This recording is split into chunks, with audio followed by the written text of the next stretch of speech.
Selamat sore pemirsa, Anda menyaksikan Sumut Terkini Evarina TV bersama saya Irwan Saragih. Pemirsa, KPU Nias Utara telah resmi menetapkan dua pasangan calon yang berhak mengikuti Pilkada 9 Desember 2020 mendatang. Namun, satu-satunya paslon perseorangan gagal mengikuti kontestasi pada Pilkada serentak karena tidak dianggap memenuhi persyaratan. Untuk mendengarkan langsung tanggapan langsung dari salah satu paslon yang dianggap gagal untuk mengikuti Pilkada 2020, saat ini kita telah terhubung dengan Bapak Fonaha Zega. Halo, selamat sore Pak Zega. Selamat sore Pak Saragi. Baik, Pak Zega, terkait keputusan KPU yang tidak meloloskan Anda dengan alasan tidak memenuhi syarat. Lalu bagaimana tanggapan Anda untuk menyikapi putusan KPU Nias Utara saat ini, Pak Zega? Oke, terima kasih dan selamat sore kepada seluruh pemirsa. Tanggapan kami sebagai pasangan calon terkait dengan tidak ditetapkannya kami sebagai pasangan yang ikut pada pemilu kada tanggal 9 Desember ke depan ini, terserah saja kami itu tidak sampai pada saat ini kami dan seluruh tim itu dan simpatisan belum merasa gagal. Belum. Kenapa seperti itu? Karena menurut kami apa yang telah dilakukan KPU itu adalah tidak konsisten dengan PKPU nomor 1 tahun 2020. Jadi kalau mereka konsisten di situ sebenarnya tidak ada masalah dengan kami. Jadi ini adalah ketidakpahaman daripada KPU. Kami melihat mereka di sana hanya satu orang sarjana hukum yang bisa menafsirkan hukum itu dengan baik. Yang lainnya ada sarjana pendidikan, sarjana agama. Jadi kalau kita tanyakan ini kepada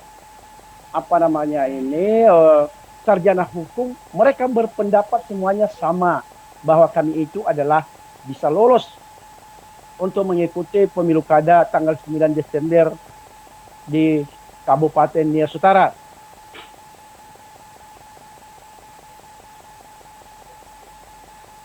Jadi itulah yang terkait dengan pertanyaan saudara Pak Saragi. Oke, baik Pak Zega, lalu selanjutnya sesuai informasi yang Anda terima, apa dasar dan alasan KPU untuk tidak meloloskan Anda? Kalau kami lihat dari berita acara verifikasi yang terakhir itu tanggal 22 September, di sana dicantumkan pada lampirannya bahwa kami itu tidak bisa memenuhi surat dari Bapas. Sementara surat dari Bapas itu adalah pembimbingan. Dan yang dipersyaratkan sebenarnya adalah berdasarkan keputusan pengadilan yang berkekuatan hukum tetap, itu yang terdapat di dalam PKPU nomor 1 tahun 2020.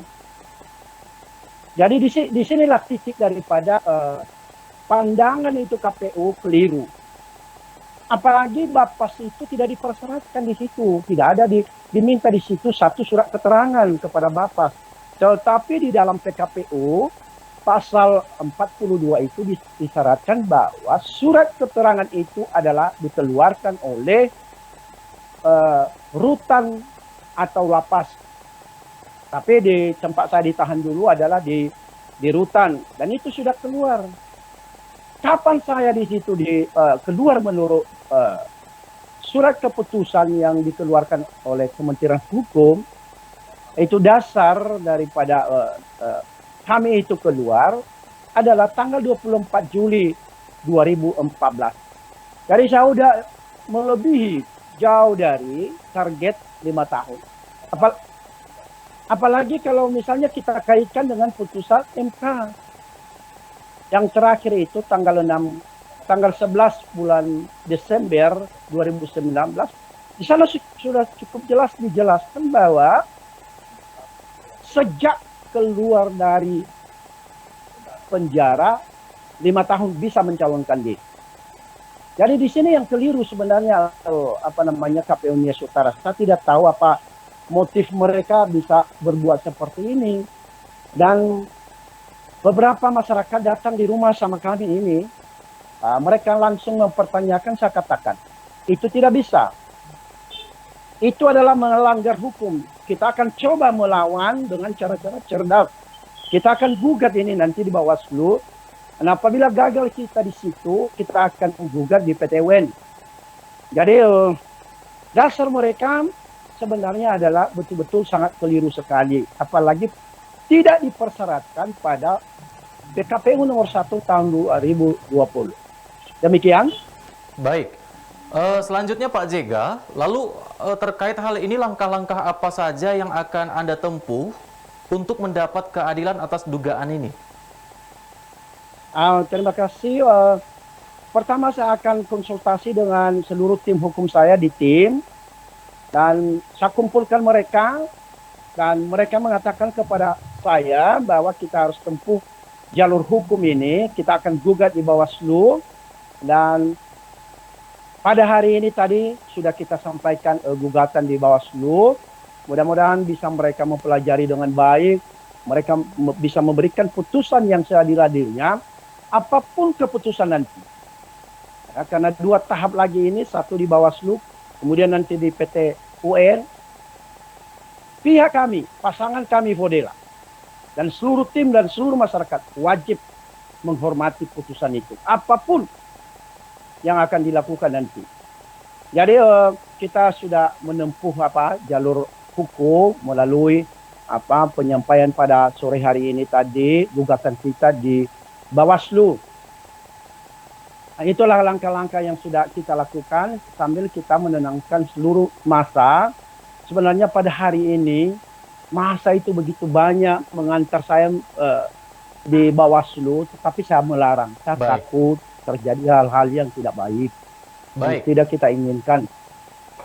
Oke, baik Pak Jega, terkait kejadian yang Anda alami saat ini, lalu apakah ada mungkin himbauan ataupun masukan yang ingin Anda sampaikan kepada panitia pelaksana pemilihan untuk saat ini ataupun untuk kedepannya? Oke, pertama kami menyampaikan kepada KPU Kabupaten Nias Utara supaya betul-betul bekerja secara profesional. Jangan terpengaruh rasa kebencian misalnya kepada seseorang, apakah itu kepada tim, apakah itu kepada pasangan, jangan. Kenapa? Karena yang dihasilkan oleh KPU pada pemilu kada ini adalah pemimpin Kabupaten Nias Utara yang mengendalikan pemerintahan 5 tahun ke depan. Kalau salah KPU bekerja tidak profesional, maka ini adalah menghancurkan Kabupaten Nias Utara, membawa Nias Utara kepada hal-hal yang kurang baik dan tidak berkembang Kabupaten Nias Utara ini. Jadi itulah beberapa hal yang saya sampaikan. Kedua, bekerja secara profesional sesuai aturan. Kalau kurang paham, kan ada yang namanya itu kan penasihat hukum di KPU itu, di situ konsultasi ya seluruh ya penegak hukum, praktisi hukum. Saya sudah bertelepon komunikasi dengan mereka, termasuk dosen saya juga di Medan. Mereka mengatakan ini lawan penjoliman ini tidak benar ini. Baik, Pak pesan Jega. saya berikutnya. Ya, baik Pak Jega, singkat mungkin himbauan dan harapan Anda ke depannya.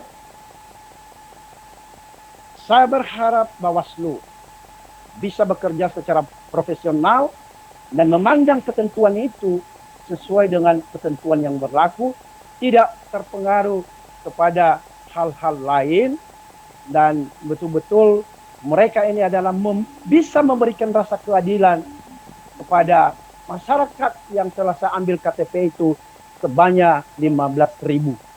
Jadi saya harap juga kepada seluruh masyarakat, pendukung Fodela, dimanapun kalian berada pada saat ini, di seluruh Kabupaten Nias Utara, bahkan di luar Kabupaten Nias Utara, sekepulauan Nias, termasuk simpatisan kami, pasangan Fodela, supaya tenang. Ini semua berproses, ini semua sudah kita lakukan upaya-upaya hukum. Mudah-mudahan Tuhan Yang Maha Kuasa akan menegakkan keadilan. Baik, Pak Jega, terima kasih atas informasi dan waktu yang Anda berikan untuk pemirsa Evarina TV di sore hari ini. Pak Jega, selamat beraktivitas kembali, Pak Jega. Terima kasih, selamat sore. Baik, selamat sore kembali. Baik, pemirsa, demikianlah tadi informasi terkini dari Nias Utara. Saya Irwan Saragih mewakili kerabat kerja yang bertugas pamit undur diri. Terima kasih dan sampai jumpa.